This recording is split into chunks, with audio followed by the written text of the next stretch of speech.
और मेरी पवन कल्याण को ये लास्ट वार्निंग है। पवन कल्याण, तेरे को ये लास्ट वार्निंग है। अगर आइंदा तू मुसलमानों के ताल्लुक से अगर कोई लबकुशाई करेगा या दीवाने शाने बयानात करेगा तो फिर तेरे को सबक सिखाया जाएगा। तेरे को तेलंगाना में तो तेरे को कहीं पैर रखने नहीं देंगे हम, आंध्रा में भी तेरी जमीन तंग कर देंगे हम। तो बेहतर है कि तेरी जबान को हम खींच देंगे अगर आइंदा अगर मुसलमानों के ताल्लुक से ऐसे बयानबाजी करेगा तो। खबरदार, ये अमजदुल्ला खान की वार्निंग है तेरे को। Amjadullah Khan, spokesman MBT. देखिए, 2 दिन कबल जो आंध्र प्रदेश के डिप्टी चीफ मिनिस्टर है पवन कल्याण का एक बयान मेरी नज़र से गुजरा जो एएनआई को दिए हैं उन्होंने। उस बयान में उन्होंने ये कह रहे हैं कि 100% मुसलमान जो है आतंकवादी होते हैं। जब उनके ऊपर कश्मीर के ताल्लुक से बयान पूछा गया तो सबसे पहले तो हमारे पुराने शहर में एक कहावत है कि बच्चा बोला नहीं बोला, मुंह खोला तो बोला अम्मा मरो बाबा मरो। ये पवन कल्याण को जो है तारीख नहीं मालूम हिंदुस्तान की, और दहशतगर्दी की तारीख नहीं मालूम। अगर इस पवन कल्याण को तारीख मालूम रहती तो ये बेचारे ऐसी दीवानी अनाप शनाप बकवा नहीं करते। तो पवन कल्याण आए दिन जो है नरेंद्र मोदी और अमित शाह के दिल पे चढ़ने के लिए मुसलमानों के ताल्लुक से जो मुंह को आया वो बयाना दे रहे हैं। इसके अंजाम की इनको फिक्र नहीं है। इनको ये अंदाजा नहीं है कि जो भी मुसलमानों के ताल्लुक से लबकुशाई किया है उसका पॉलिटिकल डेथ होता है। अनकरीब उनकी पवन कल्याण की भी सियासी खात्मा होने वाला है। इनको ये नहीं मालूम कि गांधी जी को मारने वाला कौन था। उसका नाम था नाथूराम गोडसे। कोई मुसलमान नहीं था। गांधी जी से लेकर इंदिरा गांधी के मारने वाले का कोई मुसलमान नहीं था।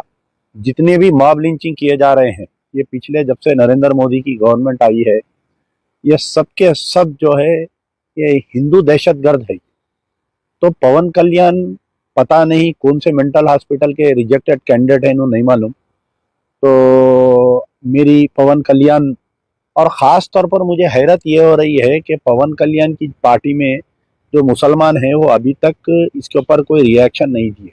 इनकी जो जनसेना में मुस्लिम्स है, और साथ में पवन कल्याण जो है चंद्रबाबू नायडू के साथ में है। चंद्रबाबू नायडू बारहा जो है फिरका परस्ती के खिलाफ में सेकुलरिज्म की तायद में बात करते रहते हैं। तो चंद्रबाबू नायडू और उनके बेटे लोकेश, नारा चंद्रबाबू नायडू और नारा लोकेश पवन कल्याण के स्टेटमेंट में एक भी बात नहीं बोले। तेलुगु देशम में इतने मुस्लिम कायदीन हैं, इनका जमीर मर गया इनका असल में। तेलुगु देशम चंद्रबाबू नायडू वक्फ बिल की तायद करे, एक्ट बन गया और मुसलमानों के साथ दुनिया का नुकसान हो रहा। नीतीश कुमार की जो पार्टी है वो पार्टी के तकरीबन मुसलमान इस्तीफा दे दिया और बयानबाजी कर रहे हैं उसके खिलाफ में। लेकिन तेलुगु देशम के मुसलमानों का जमीर क्यों मर गया मुझे समझ में नहीं आ रहा। तेलुगु देशम में वहाँ पर कई मुस्लिम चेयरमैन हैं, कई मुसलमान जो है छोटे मोटे पोस्टों पे है। एन मास पूरे जने रिजाइन करना चाहिए। कल चंद्रबाबू नायडू वक्फ बिल की तायद करे, आज जो है पवन कल्याण मुसलमानों को दहशतगर्द बोल रहा।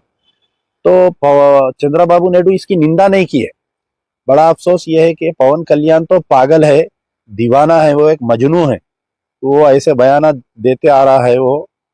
तो तेलुगु देशम के अक़लियती कायदीन या तेलुगु देशम के सरबराह इसको कंडेम क्यों नहीं किए।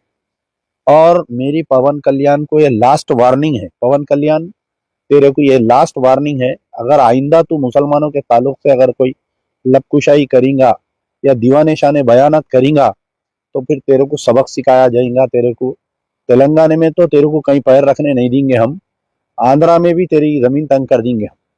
तो बेहतर है कि तेरी जबान को हम खींच देंगे अगर आइंदा अगर मुसलमानों के ताल्लुक से ऐसे बयानबाजी करेगा तो। खबरदार, ये अमजदुल्ला खान की वार्निंग है तेरे को। हैदराबाद के तमाम मुसलमानों की, तेलंगाना के तमाम मुसलमानों की, आंध्रा के तमाम गयूर मुसलमानों की तेरे को ये वार्निंग है कि आइंदा जबान संभाल के बात करना चाहिए। अगर आइंदा तू मुसलमानों के ताल्लुक से लबकुशाई करेगा तो तेरी जबान खींच देंगे।